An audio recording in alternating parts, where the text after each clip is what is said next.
you doing this? I want to win the game.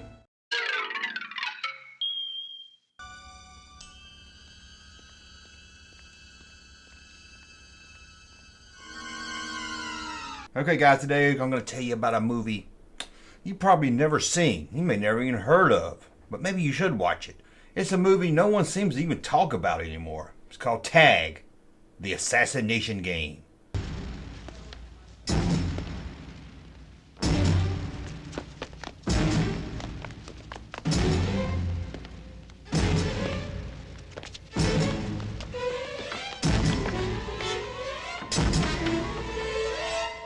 Now I will be honest, I haven't seen this movie since I was a wee little lad in the early of the mid 80s. Back then, around 1983 to maybe 1985, I saw it a lot. Not really by choice. This movie just ran over and over and over, back when HBO needed anything to fill up the day. So if I was sick at home from school or just telling my parents I was sick, I was sitting in front of a cabinet television watching a game of assassination.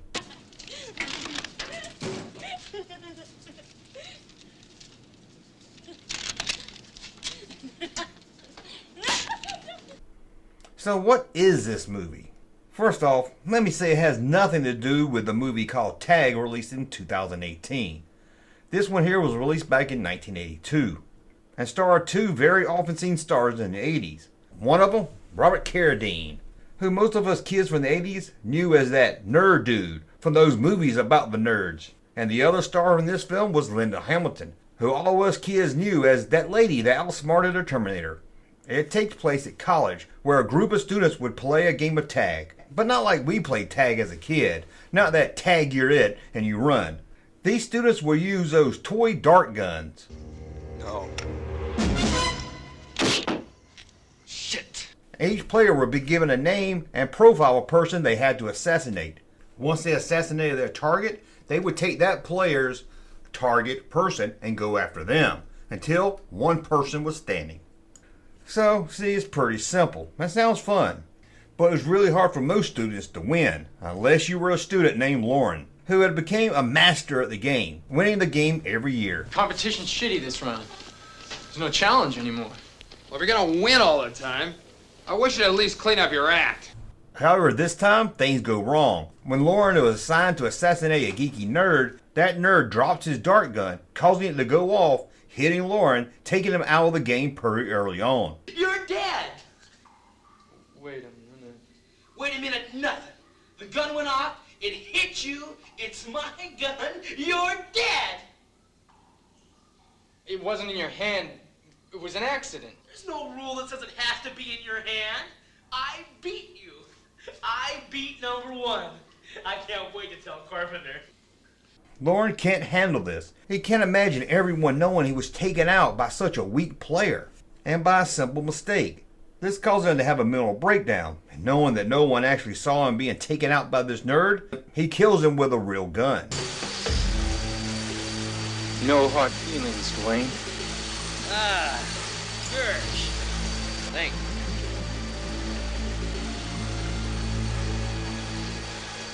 Jesus Christ, Gersh!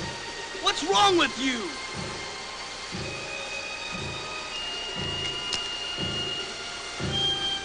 Gersh.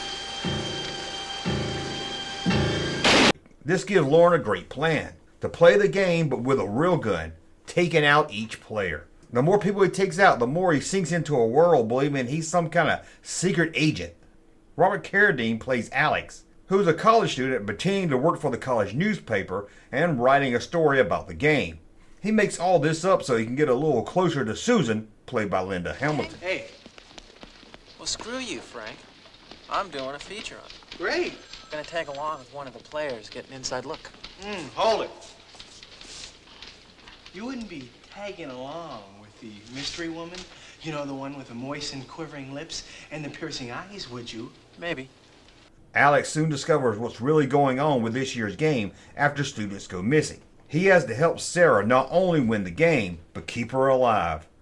Now I can't tell you this movie as good as I remember, but I can tell you it was written and directed by Nick Castle. And that dude played Mike Myers in the first Halloween movie. and he would go on to co-write Escape from New York, and he would direct The Last Starfighter.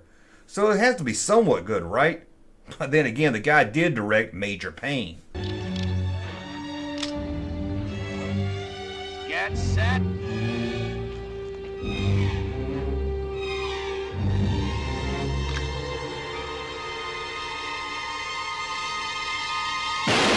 Now, like I said, this movie was on HBO a lot as a kid, and I can remember I was probably 11 or 12 watching this over and over and over again, and I just loved the concept.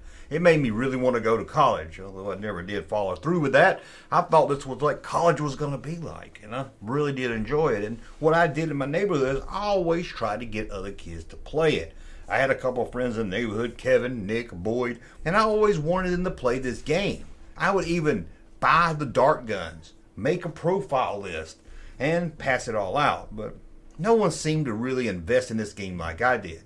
They might play it for about 10 minutes and move on. I really wanted to play it. I wanted it to last days, maybe weeks. I thought it'd be a lot of fun. I would sneak down the road at 2 a.m., maybe climb into my friend's window and shoot him with a dart gun, then take his target list and go after that next person. I just thought it'd be a lot of fun. More fun than just playing touch tag and running to a base. But I guess I was the only one. So I'm curious out there who remembers this movie. Who loved it like I did? And if you want to see it, it's actually free on YouTube. Yeah, you can watch it free on YouTube. You're dead, Gowdy. I've never seen this movie on VHS. I've never seen this movie on DVD or Blu-ray. I've never seen this movie anywhere.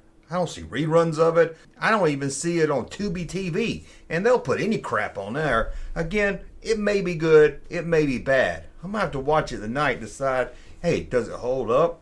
I'm not really sure. But you let me know in the comments. Did you watch it? And what do you think about it as a kid? And what do you think about it as today? Is it any good? Let me know that and more in the comments below. Why are you doing this? I want to win the game, you silly. Hey, Junkman channel popping though. Thank you, sir, for that unsolicited testimony.